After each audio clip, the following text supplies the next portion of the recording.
Hello students.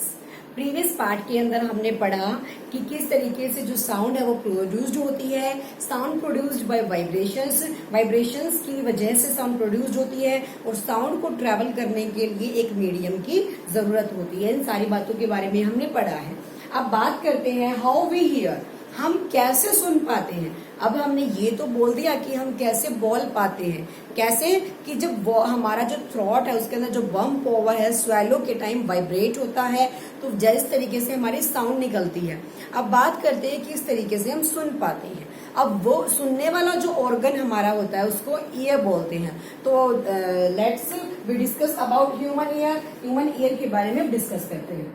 The outer part of the ear is called pinna.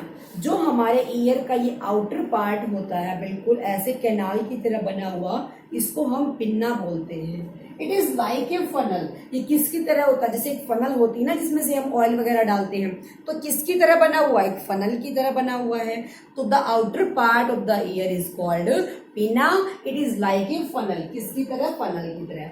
When sound enters it, जब ये क्या करता है, जो हमारा ये कैनाल बना हुआ है ना, ये हमारे चारों तरफ की साउंड को इकट्ठा करके लेके आता है। जो हमारे चारों तरफ जैसी जिस चीज की साउंड हमें सुनाई देती है उस सारी साउंड को इकट्ठा करके लेके आता है। द साउंड एंटर्स इट, जब साउंड इसके अंदर एंटर करती है, it travels down A canal, ये इस कैनाल से क्या करती है, डाउन जाती है। At the end of which there is a thin stressed membrane. हमारा जो ये कैनाल होता है ये क्या करता है, सारी साउंड को इकट्ठा करता है और इसके थ्रू, एक कैनाल के थ्रू डाउन जाता है, अंदर की तरफ जाता है। अंदर जाके टकराता है ये एक मेम्ब्रेन के साथ, जो स्ट्रेस्ड मेम्ब्रेन होती है। It is called ear drum, जिसको ईयर ड्रम बोला जाता है।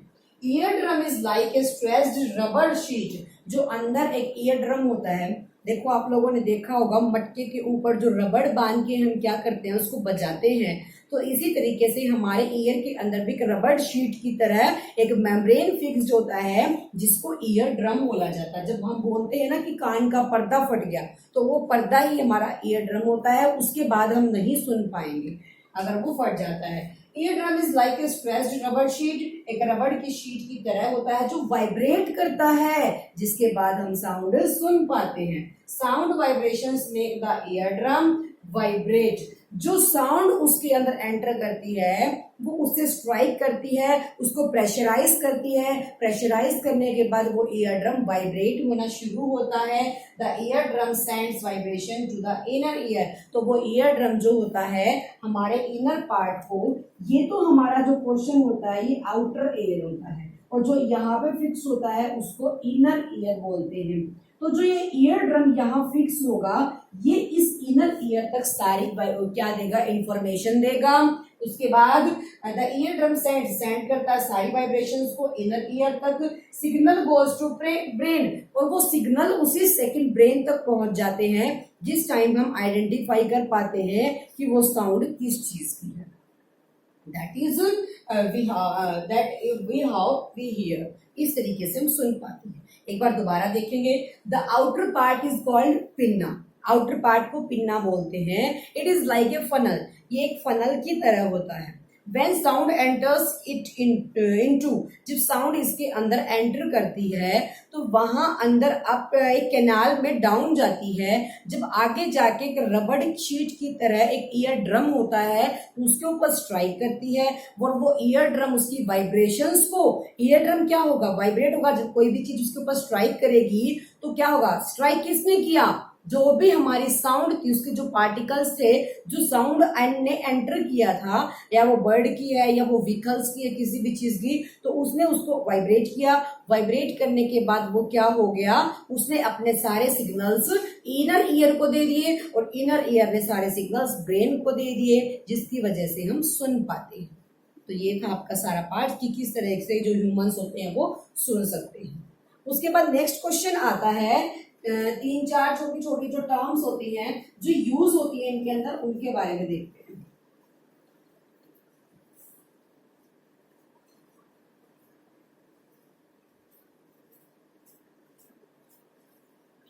फर्स्ट हमारा इसके अंदर आता है oscillations. Oscillations. What do you mean by oscillation? हमने पढ़ा to and fro is called vibration, to and fro is called vibration, and this type of vibrations are called oscillation motion. मैंने बोला टू एंड फ्रो या up and down. Up and down जब तुम किसी guitar को लेके उसकी एक वायर को इस तरीके से करते हैं तो वो अप एंड डाउन जाती है, या पेंडुलम क्या करता है, टू एंड फ्रो जाता है, तो इस तरीके को हम क्या बोलेंगे, ऑसिलेशन मोशन बोलेंगे। The number of such vibrations is called oscillation motion. तो इनको क्या बोलेंगे हम, ऑसिलेशन मोशन बोलेंगे। तो यहां हम लिखेंगे to and fro, to and fro is called vibration, is called vibration, and this type of vibrations is oscillatory motion. This type of vibrations is called oscillatory motion. इस तरीके की वाइब्रेशंस को हम क्या बोलेंगे, ऑसिलेटरी मोशंस बोलेंगे। अब मैं आपको एक बात और बताती हूँ इसके बाद, जो आपकी टेक्स्ट बुक में तो नहीं है। जो साउंड होती है वो एक वेव की तरह क्या करती है, ट्रैवल करती है। ट्रैवल करती है इस तरीके से, ट्रैवल किया उसने। जो ये अपर पोर्शन होता है, अपर हाफ, इस अपर हाफ को हम बोलते हैं क्रेस्ट, और इस लोअर हाफ को हम बोलते हैं ट्रफ। तो जब वन क्रेस्ट और वन ट्रफ कंप्लीट हो जाता है तो हमारी एक वेव कंप्लीट हो जाती है। तो जो वेव होती है वो किस तरीके से मूव करती है, वेव हमारी एक साउंड हमारी एक वेव की तरह मूव करती है, और जब इसका एक क्रेस्ट और एक ट्रफ कंप्लीट हो जाता है तो यहाँ एक वेव भी कंप्लीट हो जाती है। So the number of oscillations पर सेकेंड, जब नंबर ऑफ ऑसिलेशंस, मैंने बोला ऊपर और नीचे जाता है ना, move up and down, up and down, जो नंबर ऑफ ऑसिलेशंस एक सेकेंड में कंप्लीट होते हैं, फ्रीक्वेंसी बोला जाता है उनको। तो यहाँ आप डेफिनेशन देख ले पहले, the number of oscillation complete, the number of oscillations complete in 1 second या पर सेकेंड, एक सेकेंड के अंदर जितने नंबर ऑफ ऑसिलेशंस कंप्लीट होते हैं इज कॉल्ड फ्रीक्वेंसी। उनको क्या बोला जाता है, फ्रीक्वेंसी बोला जाता है। And the SI unit of frequency is hertz, HERTZ। जो फ्रीक्वेंसी होती है इसको हर्ट्ज बोला जाता है, HZ इसका सिंबल होता है। तो द नंबर ऑफ ऑसिलेशंस मैंने क्या बताया, vibrations are called oscillation, and the number of oscillations complete जब पर सेकेंड में होंगे इज कॉल्ड फ्रीक्वेंसी, उसको बोला जाता है फ्रीक्वेंसी। उसके बाद नेक्स्ट पॉइंट आता है amplitude. Amplitude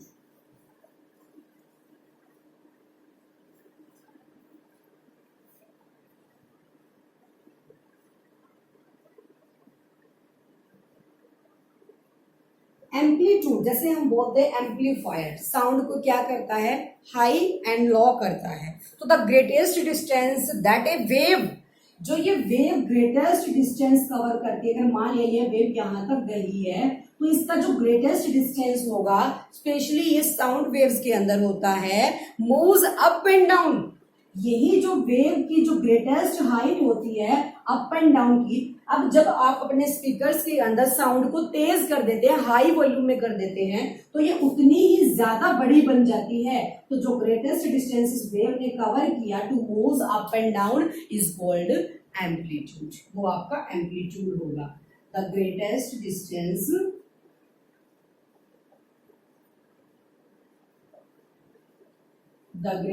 distance of wave, किसी एक वेव का जो ग्रेटेस्ट डिस्टेंस होता है, specially sound waves moves up and down, moves up and down is called amplitude, is called amplitude, तो उसको क्या बोला जाएगा, एम्पलीट्यूड बोला जाएगा। जो ग्रेटेस्ट डिस्टेंस होगा एक वेव कब कंप्लीट होती है, one crest and one trough तक वो कंप्लीट होती है। तो ये आपका एम्पलीट्यूड हो गया। सेकेंड थिंग आती है इसके अंदर टाइम पीरियड। अब टाइम पीरियड क्या हो गया, इन पर यूनिट टाइम, जब आपकी कोई एक wave, when one wave is complete in per unit time, एक यूनिट टाइम के अंदर जब वेव कंप्लीट होती है तो वो आपका टाइम पीरियड होता है। कितने टाइम में एक वेव कंप्लीट हुई, कितना टाइम लगा एक वेव को कंप्लीट होने में, ये आपका क्या हो जाएगा, एक वेव मतलब one crest and one trough को कंप्लीट होने में कितना टाइम लगा, वो आपका टाइम पीरियड हो जाएगा। और नंबर ऑफ ऑसिलेशंस, कितने ऑसिलेशंस हुए, वो आपकी फ्रीक्वेंसी हो जाती है पर सेकंड के अंदर। एक सेकंड के अंदर, क्योंकि जो टाइम की स्मॉलेस्ट यूनिट होती है वो सेकंड होती है, एक सेकंड के अंदर कितने आपके ऑसिलेशंस कंप्लीट हुए, वो आपका फ्रीक्वेंसी होता है। तो ये आपकी क्या थी, बेसिक सी टर्म्स थी, इनके बारे में आपको पता होना चाहिए। अब उसके बाद आप लोगों ने सुना होगा, जैसे वुमेन्स की जो साउंड होती है वो बहुत क्या होती है, शार्प होती है, बजाय किसके, चाइल्ड के और मैन के, उनका सबका जो साउंड का होता है वो डिफरेंट होता है, सबकी साउंड डिफरेंट टाइप्स की होती है। मैंस की जो साउंड होती है वो बड़ी हैवी होती है, लेकिन जो वुमेन्स की होती है वो बहुत शार्प होती है। इसका रीजन क्या है कि जो वुमेन्स होती है उनकी जो पिच होती है, पिच किसको बोलते हैं, the frequency determines the pitch, जो फ्रीक्वेंसी होती है वो पिच को डिटरमाइंस करती है ऑफ ए साउंड, किसी भी साउंड की जो फ्रीक्वेंसी होती है वो पिच को डिटरमाइन करती है। तो यहां आप लिख सकते हैं the frequency determines the pitch, determine करती है किसको, पिच को डिटरमाइन करती है। तो इसी तरीके से हम कंपैरिजन बता सकते हैं इजिली कि जो वुमेन है, मैन है और जो चाइल्ड होते हैं उन सब की जो साउंड होती है वो डिफरेंट होती है, एक बेबी की अलग होती है, एक अडल्ट की अलग होती है। अंडरस्टूड। अब उसके बाद नेक्स्ट पॉइंट आता है, कितनी जो हर्ट्ज, मैंने बोला फ्रीक्वेंसी हम जो सुन पाते हैं किस तरीके से, उसकी जो रेंज होती है वो कितनी होती है, किस रेंज तक हम सुन पाते हैं। अब बात करते हैं ऑडिबल एंड इनऑडिबल की।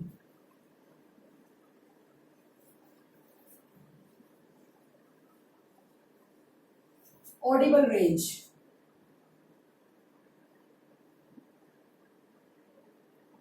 ह्यूमंस की जो ऑडिबल रेंज होती है वो 20 हर्ट्ज, हर्ट्ज इज ऐसा unit of frequency, 20 hertz to 20,000 hertz तक जो ह्यूमंस होते हैं वो सुन पाते हैं। लेस देन 20 अगर कोई चीज होगी तो वो नहीं सुन पाएंगे, या ग्रेटर देन क्या हो जाएगी, 20,000, लेस देन ये वाली जो साउंड है हम नहीं सुन पाएंगे। Less than 20 hertz is inaudible for humans and greater than 20,000 is inaudible to humans. अब जैसे जो बैट होता है, बैट जो होता है उसकी जो साउंड होती है वो अल्ट्रासोनिक होती है, वो अल्ट्रासोनिक वेव्स डालता है, आफ्टर रिफ्लेक्शन वो साउंड को सुन पाता है। अब अगर जो साउंड लेस देन 20 हर्ट्ज होती है वो होती है अल्ट्रासोनिक साउंड। अल्ट्रासोनिक साउंड होगी less than 20 hertz and greater than 20,000 hertz. इससे 20 हर्ट्ज से कम और 20,000 हर्ट्ज से ज्यादा आपकी अल्ट्रासोनिक होती है। अल्ट्रासोनिक जिस तरीके से, जैसे हम शिप्स के नीचे एक डिवाइस होती है सोनार, साउंड नेविगेशन एंड रेंजिंग, ये डिवाइस फिट कर देते हैं क्योंकि वहां जो साउंड होती है वो अल्ट्रासोनिक होती है, हम उसको नहीं सुन पाते, तो वो डिवाइस सारी साउंड को कलेक्ट करती है और हमारे तक भेजती है। अब जैसे प्रेगनेंसी के टाइम पे जो बेबी होता है उस टाइम हम अल्ट्रासाउंड कराते हैं, अल्ट्रासोनिक जो वेव्स होती है वही हमें उसकी साउंड को सुनने में हेल्प करती है। सो ह्यूमंस की जो ऑडिबल रेंज होती है वो 20 हर्ट्ज टू 20,000 हर्ट्ज होती है। Less than 20 is inaudible and greater than 20,000 is also inaudible range and are called ultrasonic range. इनको अल्ट्रासोनिक रेंज बोलते हैं, जो एक किसी न किसी डिवाइस के थ्रू हम सुन पाते हैं। इकोकार्डियोग्राफी होती है, जो ये जितने भी इंस्ट्रूमेंट्स हम हॉस्पिटल्स के अंदर यूज करते हैं अल्ट्रासोनिक वेव्स को सुनने के लिए यूज करते हैं कि हमारे हार्ट में क्या प्रॉब्लम है, हमारे स्टमक में क्या प्रॉब्लम्स होती हैं, वेव्स जो होती हैं उनको पास करा के हम उनकी साउंड को सुन पाते हैं। अंडरस्टूड। अब उसके बाद नेक्स्ट पॉइंट आता है नॉइज एंड म्यूजिक। नॉइज,